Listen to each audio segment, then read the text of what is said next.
We have Ken Gee with us with KRE Partners, and you can learn and find more information regarding what they do at kripartners.com. And I'll make sure to have that link in the show notes. But Ken, I really appreciate your time here tonight. Thanks so much for having me. I'm looking forward to it. So you're putting together your next fund. It sounds like it's going to be a big one. And if you're not familiar with funds are, I'm going to really send everybody to your website to get educated on that. But what we're going to be talking about is what a fund is, how to get involved, but more importantly, making sure that you know those people that you're getting involved in, because this is definitely a partnership that you want to maybe consider, but you want to vet out on both ends, both sides of things in the end. So really appreciate your time here today, Ken. Sure. Thrilled to be here. I'm looking forward to it. We were chatting beforehand, and we're going to cover the three things a real estate investment firm must have before you give them any of your money. So could we start there, and probably will guide the conversation for the majority of this show? Yeah, sure. So it's actually a topic that I'm really passionate about, because the fact prior to the Jobs Act of 2012, we really couldn't have this conversation, right? The rules were different then. We couldn't do what we do now. We couldn't raise this money privately. And so I'm thrilled to be part of this industry, I guess you could call it. And I think the best way to protect it is to make sure that people do a really good job vetting investment firms before they invest with them. So it is something I'm talking about almost every single day.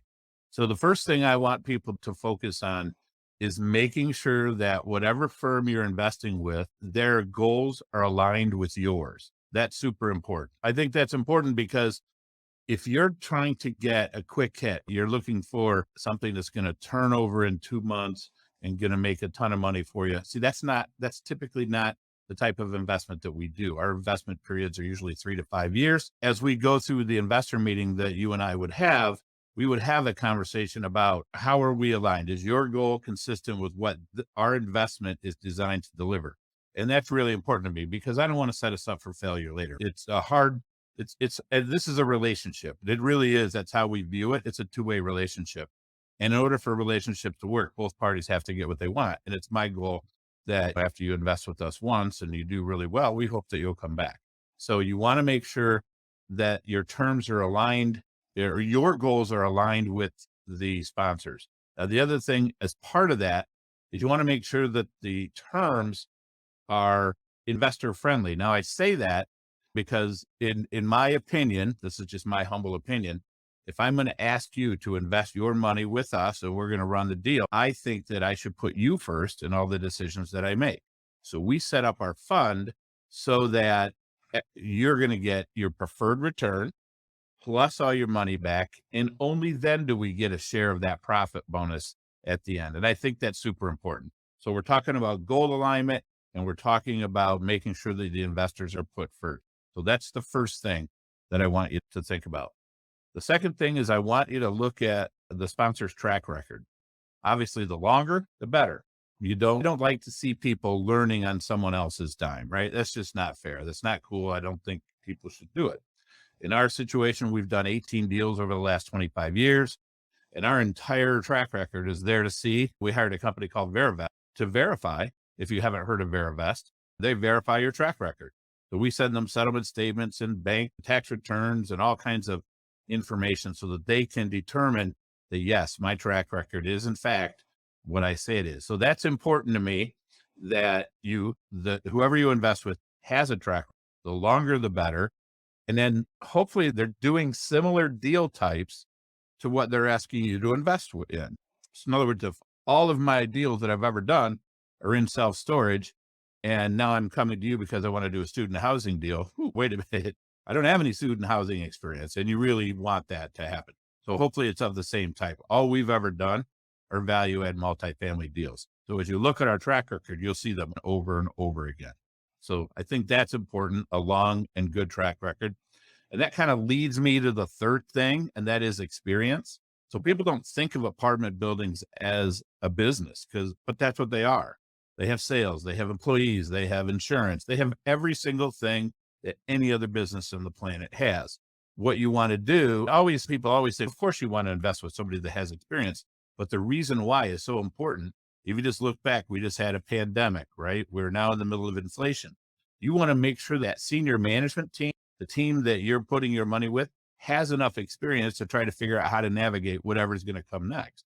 Because we don't know what's coming next. We think we do, but I never saw the pandemic coming. I don't know about you. So you want to know that senior management team has experience so that they have some things to draw on. For example, we've gone way back to the late 90s. So we've gone through a lot of real estate cycles, 2007, 2008, that recessionary period, that financial crisis that we had. So we draw on all of those experiences every single day when we do what we do. With your experience, I have to ask, with your experience, and since you brought it up, are you seeing some familiarities with the downturn last time to where we're at here today? Actually, no. The 2007, 2008 downturn, when I can recall sitting in my office having conversations with many people, and to me, it seemed obvious that this thing was going to implode. You had people that were getting adjustable rate mortgages that they really didn't understand. They really didn't understand that they were buying in at a teaser rate that were going to max out every single time that they increased, and that was going to push the payment out of their reach. You could just see that coming. In the apartment world, we do a lot in Florida. Everything we do right now is in Florida, in the Southeast. They were selling apartment buildings that were 50 years old, nothing special, plain vanilla apartment buildings, and they were selling them as condo conversions. So when you looked at the property existing as an apartment building, there was no way that apartment building was going to be able to pay the debt, but they were completely speculating on flipping that thing to a condo conversion. And then to make it worse, back then you had speculators buying 10 or 20 of these units who were going to then just trade it up really quick and make a quick profit. Problem is, at some point, the credit market froze on them and they had nowhere to go with all of these deals. So now what's really keeping us in check is the credit markets. The lenders will not do ridiculous things like they did back in 07, 08, 09. So I can pay whatever I want for an apartment building, but the lender is going to only lend based on the fundamentals. And that's what's important, right? Because then you don't have this massive, a bunch of foreclosures or defaults on the mortgages because the lenders held the line. They were disciplined and they currently are. So I don't see this, what happened back in 07, 08. I don't see that happening now. Sure. But in the end, it does definitely feel like the market has been changing. We could really definitely see what had happens at least in my market. The single family homes were being snapped up so blasted fast. You couldn't even hardly make an offer on things. Now property sitting on the market a lot longer and prices are actually starting to drop. I'm starting to see pretty regular drops in prices. Now, one of the things that I like about the business that we're in multifamily.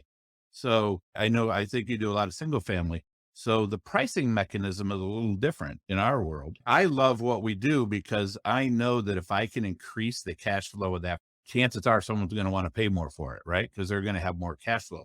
So there is a very deliberate relationship between cash flow and pricing. So when we do our value add business plan, right? So we find a property that's in a good area and it's got good economic growth potential. And we know that when we make it nicer, when we run it better, we'll be able to get more rental income because we've made the property nicer than it was. We've added value. And we know that when that cash flow increases, that means that we're going to be able to sell it for more than what we paid for it. So I love that predictability about how we do what we do. Sure. With all that being said, you're talking about buying existing properties, right? You don't build anything new. We don't. And there's a good reason for that, especially in the growth markets. Let's look at Florida. There's about 1,000 people moving to the state of Florida every day. Some of those people are wealthy, but most of them aren't. They're just normal people, right? And so what are they building? They can only afford to build the super high-end stuff that serves the wealthy group of people that are moving there. But they're not building housing for just ordinary people because they can't afford to. The construction costs are too high. So what happens is that we have this huge demand that continues to increase and no new supply. So what happens to rents? It puts upward pressure on rents. And then when we come along and say, all right, we're in I call it a bull market, right? Because there's more people looking for housing than is available. Then I put my value add business plan on it and the returns just explode when we do that. But that's how and why we do what we do in states like Florida because of the growth. So how are you sourcing in these properties? Are they on loop.net, or are you building these relationships with the brokers? Like, Yeah.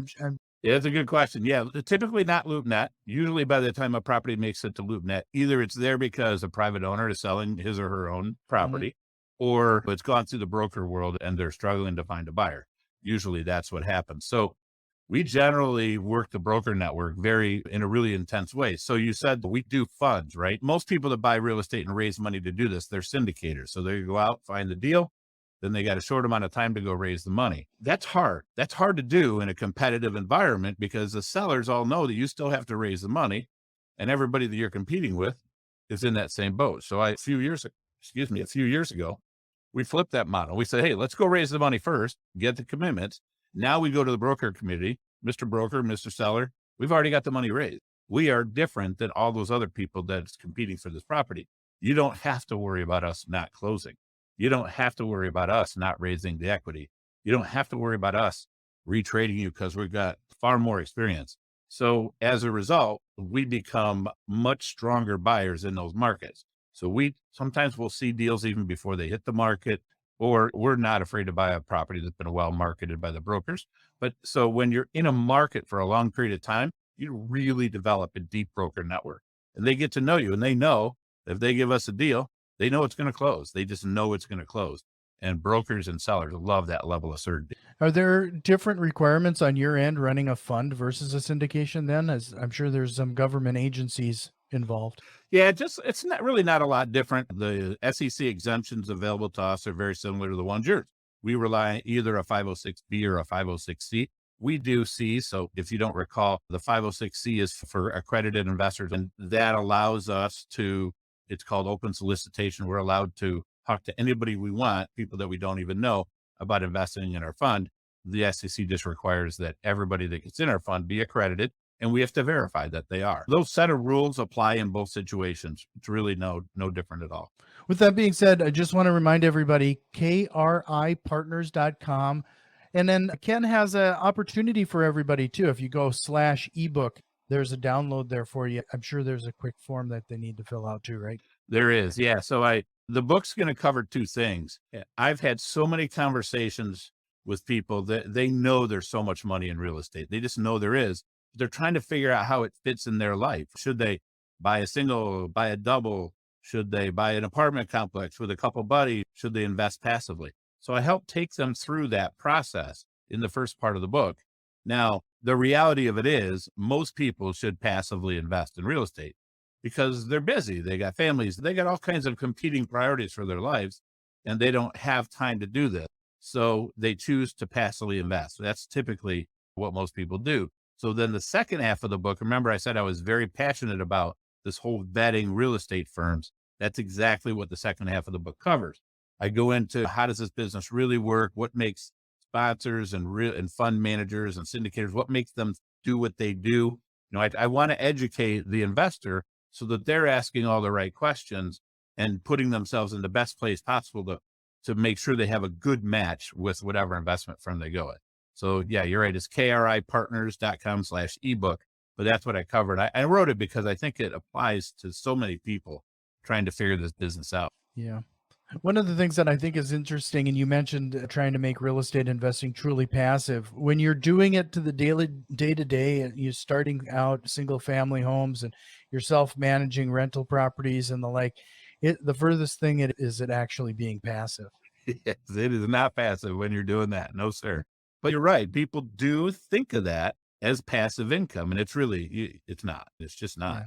Yeah. I'm going to ask you a question later about busting real estate investing myths, but one of the ones that I always makes me chuckle is that the concept of mailbox money. It just shows up. It's just so easy. Yeah. If you invest with a real estate firm like ours, then it truly is mailbox. Because Yeah. after you make the decision to invest, you really don't do anything except read the emails that we send you from time to time telling you about that property and what's going on. So, yeah. One of the things you mentioned that you work strictly with accredited investors. I wanted to arm everybody with the concepts of what kind of paperwork or what kind of information would they need to have it lined up and ready for you if they'd want to be involved with a company such as yours. Sure. So three things that most likely you'll get from a real estate investment firm. The first is a private placement memorandum, and that's going to talk about their business plan, what they're doing, the property or the fund. It will also have a whole section for the lawyers to go crazy and talk about all the risk factors, because we want you to understand the risks that you're taking on by investing in a private placement.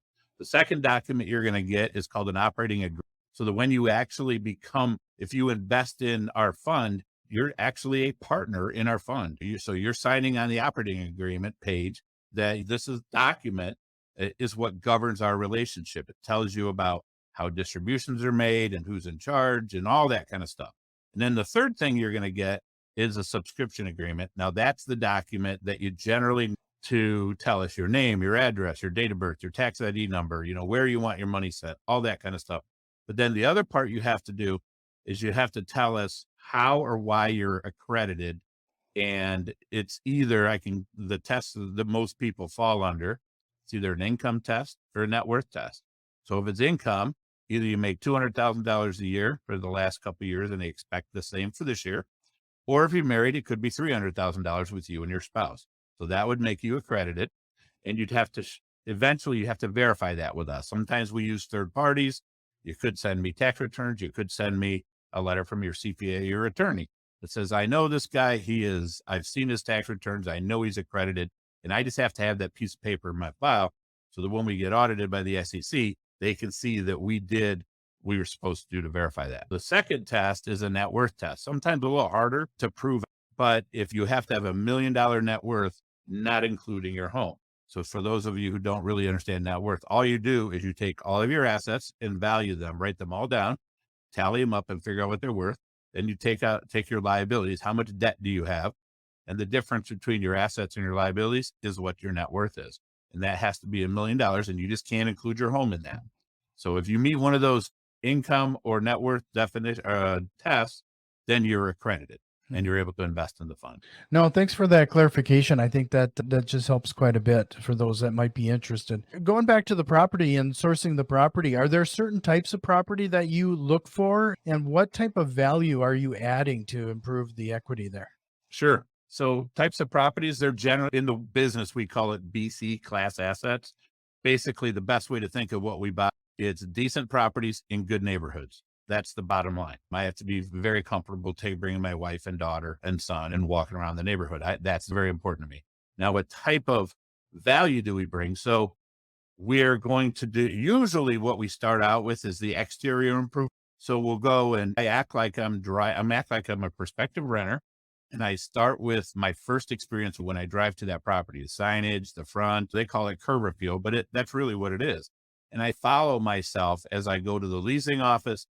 How do I feel? What do I see? Then I go to the amenity package, and I want to build the best amenity package I can, because people love amenity packages. If I can give you a clubhouse with a pool table, fitness center, outdoor grill, outdoor TV, lovely, nice wicker furniture to hang out, and if you think about all that, you can really paint a good picture as to what a prospective renter would feel like living at your property. So you want them to feel that they can see themselves in this really nice amenity package. Mom's working out, dad's watching the football game, the kids are in the pool.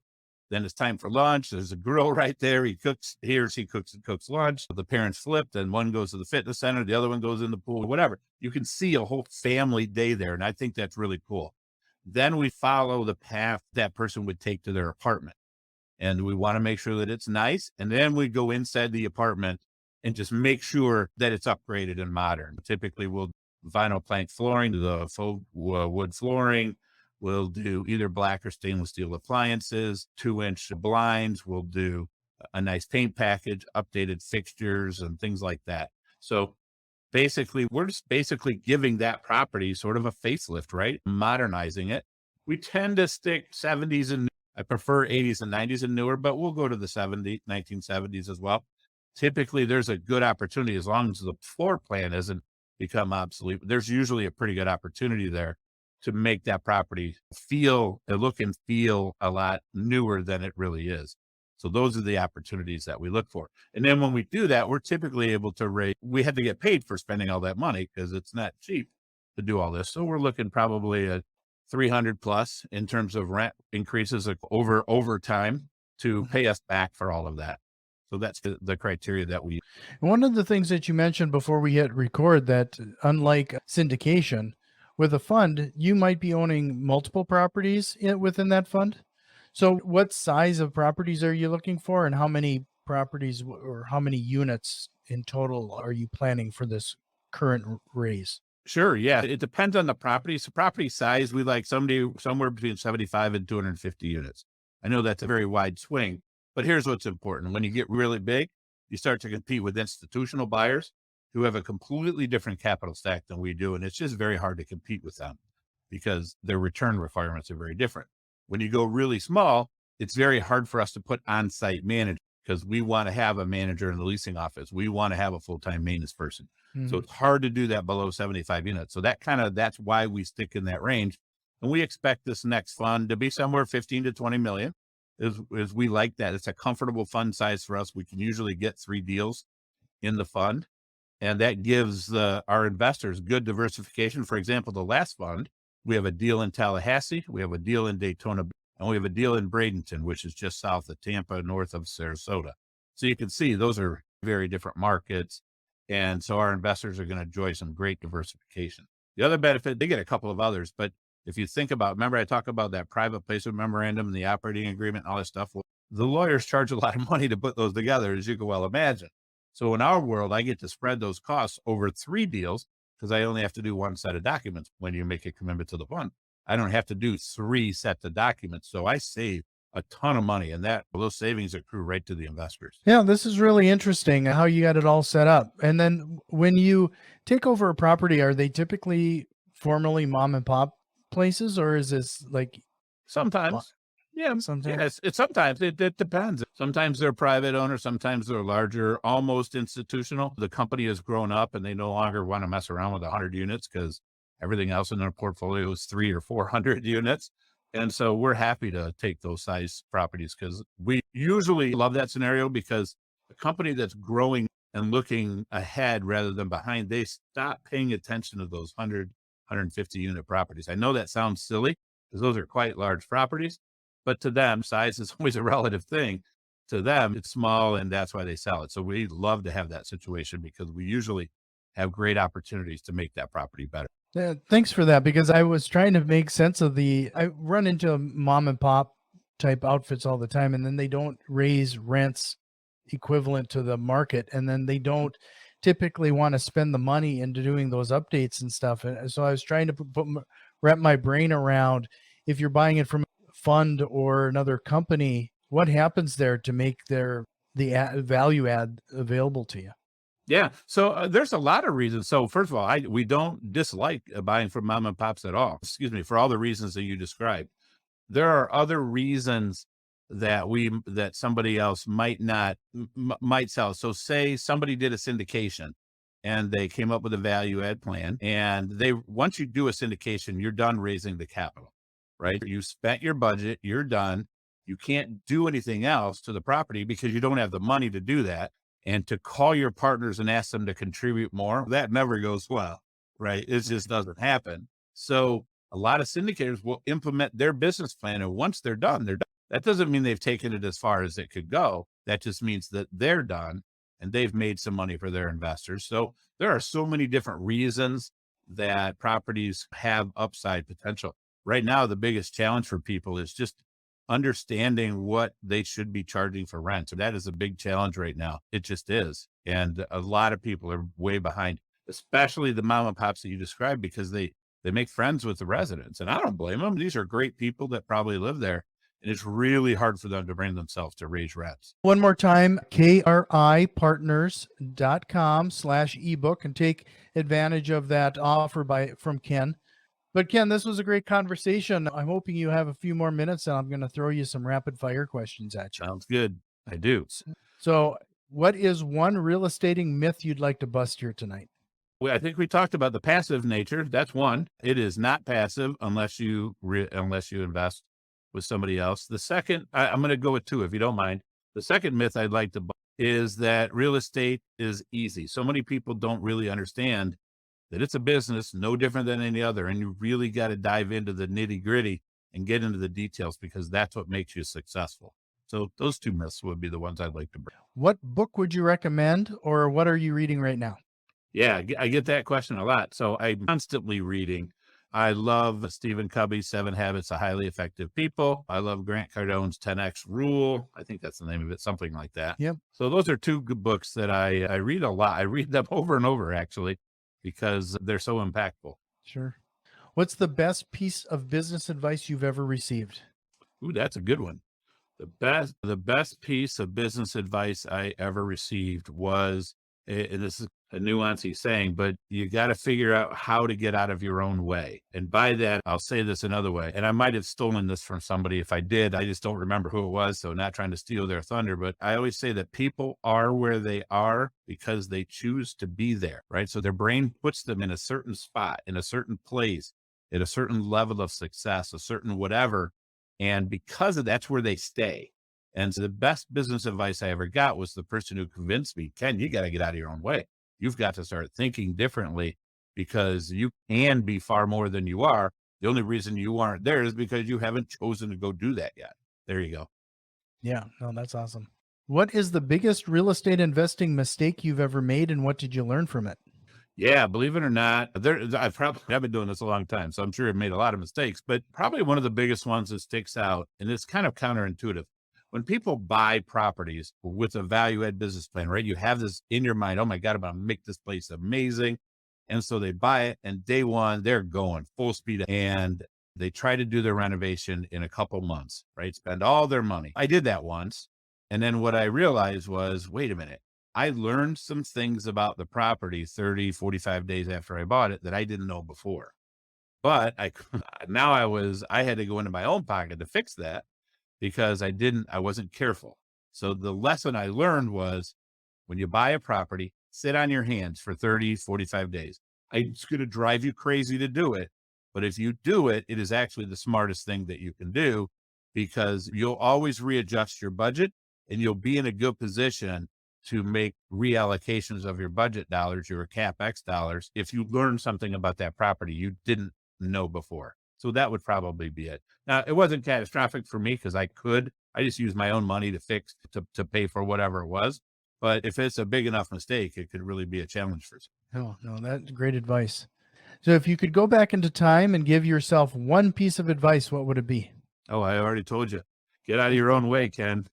Get out of your own way. It really is. As I grow older now, I'm in my upper 50s.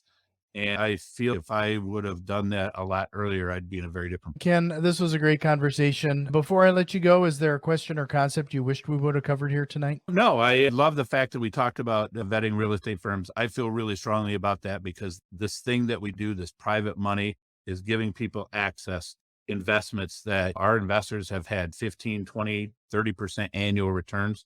And without this ability to do what we do, they wouldn't have access to those kind of deals. We talked about that is so important to me. So no, there's probably not, I could go on and on for hours and talk about things, but I think that is probably the most important thing. And we did a good job of covering it. No, I appreciate the value you brought here tonight. Again, it is kripartners.com/ebook.